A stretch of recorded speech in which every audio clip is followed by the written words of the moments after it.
I never imagined the day would come when I would look at my own mother and feel nothing. No warmth, no longing for her approval, not even hate. Just a quiet emptiness, the kind that forms after years of trying to earn a love that was never meant for you. Growing up, I thought all families were loud, complicated, messy, but somehow still bound with love. I believed that until the day I realized my mother had always made me the outsider in the home I was born into. My brother, Marcus, was the crown she polished every morning, the son who could do no wrong, even when he did everything wrong. And me, I was the spare chair in the living room, present, useful only when needed, but never belonging. Dad tried to balance it, God knows he did. He would step in when Mom was too sharp, too dismissive, too quick to defend Marcus while tearing me down, but nothing softened her heart. Nothing made her see me, not the way she saw him. Even as a kid, I felt the imbalance. When Marcus broke something, I was blamed. When Marcus failed a test, I was told I should teach him better. When Marcus stole from neighbors or skipped school, it was somehow my fault for not setting a good example. But the day she made it clear, unforgettable, unshakable, was the day I left home for college. I still remember it like cold metal pressed against skin. Dad hugged me, whispering how proud he was, how he knew I'd make it, how this was just the beginning of a life I deserved. He slipped a little envelope into my bag and smiled in that quiet way that fathers do when they love without needing applause. But when I turned to my mother, she didn't hug me, didn't smile, didn't wish me well. Instead, she said, "Well, at least now your brother can have some peace. Maybe you leaving will help him figure out his life." I stared at her, trying to process the sting. I had gotten a scholarship. I had worked 3 jobs the previous summer. I had fought tooth and bone to escape the chaos at home, and somehow she made even that about him. And the worst part, she walked away before I could respond. Dad saw everything. He looked at me with an ache so deep I had to look away, but he placed his hand on my shoulder, steady as always. "You're going to rise above all this," he said softly, "and someday you'll understand that her blindness has nothing to do with your worth." But blind people, sometimes they refuse to see even when you shine bright enough to burn. College was my escape, my rebirth. For once in my life, I was surrounded by people who valued me, my work, my ideas, my ability to stand tall even when I came from a home that tried to fold me in half. I studied engineering. Hard. I chased grades like they were stepping stones out of the world I had been trapped in, and Dad kept me afloat. He called every week, sent whatever he could, sometimes even more than he could afford. He visited when he had saved enough to make the trip, always with that proud smile that made every late night worth it. Mom never called. Marcus never asked how I was doing. But I didn't need them, I told myself. Or maybe I just learned to pretend I didn't. When I graduated, with honors, with job offers, with a future carved by my own hands, I saw Dad's face glow like a sunrise. He hugged me so tight I felt the years of struggle melt from both of us. But when I looked around for Mom, she wasn't there. Marcus wasn't there. Dad noticed the flicker in my eyes, but didn't say anything. He just rested his hand on my back. "Some people forget who stood by them," he said, "but some people never forget who they refuse to stand by." Life rewarded me faster than I expected. Months after graduation, I landed a job in a major oil company, one of those positions people prayed to get, one that swallowed years of competition and only spit out a chosen few. The salary alone could rebuild a broken life. The benefits could rewrite a family's future. When I told Dad, he cried. When Mom heard, from the neighbor, not from me, she didn't call to congratulate me. She didn't say she was proud. Instead, she called to insult me. "Yes, I heard you're working with the big companies now," she said sharply. "I hope you remember who raised you. Don't go there and forget your family." I almost laughed. The irony was suffocating. "Which family?" I asked quietly. She hissed like I had slapped her, and maybe I had. Maybe it was the first time I ever pushed back. "You better mind how you talk to me," she snapped.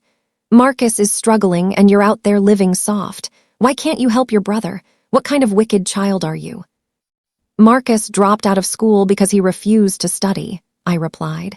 He chose the streets. He chose wasting his life. I worked hard. I didn't get anything handed to me. That's why you should help him, she barked. He needs you. No, I said calmly. He needs to grow up. And then she said it. Words that tattooed themselves into my memory. You think you're better than him, but you're not. You'll never be. I don't care how much money you make. You will never be worth more than my son. Then she hung up. Dad apologized on her behalf, even though he shouldn't have had to. She's lost in her own bitterness, he said, but don't let her take your joy. I didn't let her, but I also didn't forget. Over time, the distance between me and my mother became a canyon, a silent, jagged, impossible-to-cross landscape. Dad was the only bridge between us, trying to hold a family together with hands that deserved rest. Then things changed. Not slowly, not gradually. Violently. Like a crack in glass that finally snapped. It began with whispers, strange calls Dad told me about, unsettling conversations he overheard, moments he couldn't explain. He said Mom was acting different, secretive, angry in ways she had never been. He said Marcus had gotten involved with the wrong people, the kind who didn't forget debts. And somehow, for reasons Dad couldn't understand, they were all looking in my direction. But I didn't know how bad it was. Not until the night Dad called me, his voice trembling, not with fear but with pain. I need to tell you something, he said. Your mother, she's been trying to ruin you. The words didn't register at first. Dad, what are you talking about? She contacted people, he said. Dangerous people. She told them lies about you, tried to set you up, tried to get you fired. She wanted to make you lose everything. My heart went still. No, not disbelief, recognition. This was the woman who had always wished failure for me. The woman who resented every good thing I earned. The woman who saw love as a limited resource and gave it all to my brother. But this was beyond jealousy. This was war. Why? I whispered. Dad hesitated before answering. She thinks you succeeded to spite her. She thinks you owe her life to Marcus. She thinks if you fall, he'll rise. The room around me blurred. My breath caught somewhere between rage and heartbreak. And Marcus, I asked, did he know? Dad's silence said everything. I felt something snap inside me. Not hope. Hope had died long ago. What broke was restraint, the last string holding back the storm inside me. Where is she now? I asked, my voice cold. At home, Dad said, but she was caught before anything happened. Someone she tried to use turned against her and told the truth. That's how I found out. My pulse pounded. She tried to destroy my life. She tried to end everything I built. And she failed. But failure wasn't enough. Not after everything she had done. Everything she had made me feel. That night I stared at the ceiling until dawn. No tears, no fear, no confusion. Only clarity, a clarity so sharp it felt like the beginning of a new version of me. A version that no longer begged for her love. A version that no longer cared for her approval. A version that would take back everything she had stolen. Every piece of my childhood, every wound she inflicted, every dream she tried to crush. I was done being the quiet one. Done being the forgiving one. Done being the child she pretended didn't exist. If she wanted a war, I would give her a war she would never forget. And this time, I wouldn't lose. Because I had risen from nothing before. And now I had power. Now I had success. Now I had a father who believed in me. And I had a mother who finally showed me who the real enemy had always been. Revenge wouldn't be loud. It wouldn't be violent. It would be cold, calculated, and precise. A justice crafted from everything she taught me, especially the lesson she drilled into me my whole life. That sometimes the people closest to you are the ones who want to see you crawl. But she forgot something. I stopped crawling years ago. Now, I walked through fire. And I was coming for everything she hid behind. Everything she used to break me. Everything she valued more than me. This time, it was my turn. The next morning, I woke up knowing exactly what I needed to do. Revenge wasn't about hurting her the way she tried to hurt me. It wasn't about violence, chaos, or getting her arrested. No, revenge was about taking control of the narrative she tried so hard to twist. It was about making her watch the one child she tried to destroy rise even higher while everything she protected crumbled. My first step was simple. I took my power back. I stopped calling her, stopped trying to understand her, stopped caring about her opinions like they were gospel. For the first time in my life, I chose myself without guilt, and strangely, that was the beginning of the storm. Mom hated the fact that I wasn't chasing her validation anymore. She reached out angrily, suspiciously, with fake sweetness that dripped like poison, but I didn't answer. She told Dad to tell me she wanted to talk. I declined. I blocked her number, and the silence I gave her was louder than any argument. She wanted a reaction. I gave her nothing. That was the first blow. The second blow came when I started helping Dad more than ever. The man who had been my backbone all my life deserved a new world, not just gratitude. I moved him into a better neighborhood. I upgraded his business tools, set up a savings plan for him, and ensured he received healthcare coverage that removed years of worry from his face. Dad kept saying he didn't deserve it. I kept telling him he deserved more. And he did. I took him to dinner at a beautiful rooftop restaurant the day we finalized his new apartment. When he looked around, his eyes softened with a pride even words couldn't hold. "I always knew you were meant for something great," he said quietly, "but seeing you here now, it hits different." "I'm just giving you what you gave me," I answered. "A chance." He nodded, but there was sadness in the smile he gave me. I knew why. The shadow of Mom still clung to him, maybe because love and disappointment sometimes lived in the same house. "She asked about you," he said. "Let her ask," I replied. And Dad just nodded again, understanding me the way he always did, without needing a long explanation. But everything escalated when Marcus came into the picture. I hadn't seen him in months, maybe a year.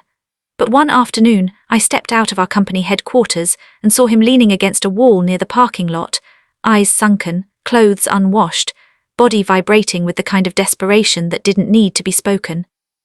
"Hey," he said, trying to smile like we were long-lost friends. "Marcus," I said coolly, "what are you doing here?" "Mom told me where you work," he said. "We need to talk." The audacity burned through me. My mother tried to destroy my job, and now my brother showed up at the very place she tried to ruin. "What do you want?" I asked. He swallowed hard. "I need money." I should have guessed. "For what?" He exhaled and looked around nervously. "I owe some guys. It's bad this time. They're threatening to come after Mom and Dad if I don't pay up." My chest tightened, not with fear but with exhaustion. This was his life. This was the bed he made. And this was the fire Mom helped him build. "Why are you coming to me?" I asked quietly. He blinked, confused. "You're the one with money." "No," I corrected. "I'm the one who worked." The words hit him like a slap, and for a moment I saw anger flicker in his eyes. "Don't talk to me like that," he growled. "We're family." I raised an eyebrow. "Since when?" He blinked rapidly, speechless. "You and Mom made it clear a long time ago," I continued, "that I wasn't part of whatever family you two shared." "You think you're better than us now," he snapped. "No," I said calmly, "I've always been better than the choices you made." That's when his expression changed, not to shame, not to reflection, but hatred. "You're going to regret this," he spat. "Don't forget Mom said she'll never forgive you if something happens to me." And I froze, not because his words hurt, but because they confirmed something I had suspected for years. In my mother's eyes, Marcus was the precious one. And I was disposable. He walked away, but not without turning back once more. "You think you're safe because you're rich now. You're not. People can fall." Then he disappeared into the street, leaving behind the sour smell of a threat that didn't scare me, but disgusted me. I didn't tell Dad about the encounter, not yet. He had carried too many burdens already. But the universe has a way of weaving every thread back into place. 2 weeks later, everything exploded. I got a call from Dad. When I saw his name on my phone, I answered immediately, only to hear him breathing hard, panic spiking through every word. "I need you to come home," he said. "Now." "What happened?" "It's your mother and Marcus. They did something foolish." When I arrived, the house was a mess. Dad sat at the dining table, hands shaking, head in his palms. Mom stood across the room, arms folded, eyes full of a fire she didn't earn. Marcus wasn't there. "What happened?" I demanded. Dad gestured weakly toward Mom. "She went to confront the people Marcus borrowed money from. She thought she could fix it by lying, by saying you would pay everything." I stared at her. "You what?" She lifted her chin. "You're the only one with money. What was I supposed to do? Watch them hurt my son?" "I'm your child too," I said. She didn't respond. The silence was louder than any confession. I exhaled slowly. "Why would you put my name in the middle of that?" "Because Marcus needs help," she snapped, "and you don't care." "I care," I said, "but not enough to bleed for people who would never bleed for me." Her lips curled with disgust. "You're heartless." "No," I said softly, "I just stopped being your doormat." She stepped closer, anger vibrating through her voice. "You think your money makes you untouchable. You think you can disrespect me and walk away." "My job, my success, my life," I corrected. "Things you never cared about unless you could use them." "You're ungrateful," she hissed. "Everything you have because of this family." I laughed bitterly. "I have everything despite this family." Dad stood up at that moment, his voice trembling as he spoke. "That's enough." Mom turned to him sharply. "You're defending her." "I'm defending the child who didn't abandon responsibility," he said. "The child who worked, the child who didn't drag danger into this house." Mom's eyes widened, not with shame but with betrayal. "You're choosing her over your own son." I stepped forward. "No, he's choosing right over wrong." Mom's breathing grew erratic, rage building like a storm. "You will regret this," she said to me, her voice low and shaking. "I swear to God you will." Those were her last words before she stormed out of the house. Dad fell into a chair, exhausted. I sat beside him and placed a hand on his shoulder. "I'm sorry," he whispered. "I should have stopped her earlier. I should have protected you." "You did," I said gently. "You always did." He covered his face again, voice breaking. "She's not the woman I married. She's not the mother I thought she'd be." And I held his hand, silently promising myself I would take care of him. I would shield him from the chaos he had been forced to love for far too long. But revenge was no longer optional. It was destiny. My mother believed threats were power. But she forgot something.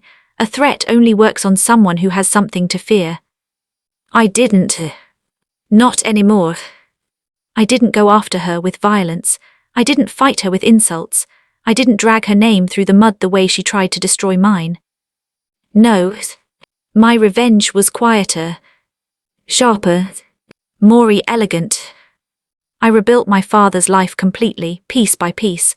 I brought him to live near me, set him up in comfort, helped him heal, gave him a peace he had never tasted in years of marriage. Mom watched from afar as her grip on him slipped away.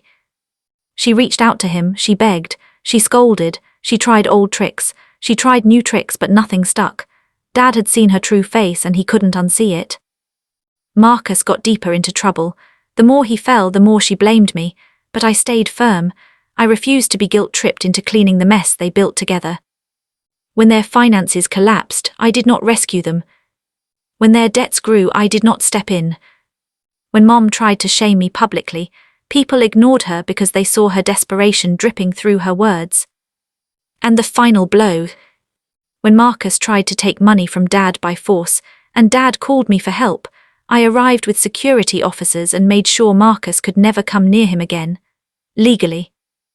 That was the moment Mom broke. She came to my door weeks later, eyes swollen, face thin, voice trembling. "Please," she whispered, "help me save my son."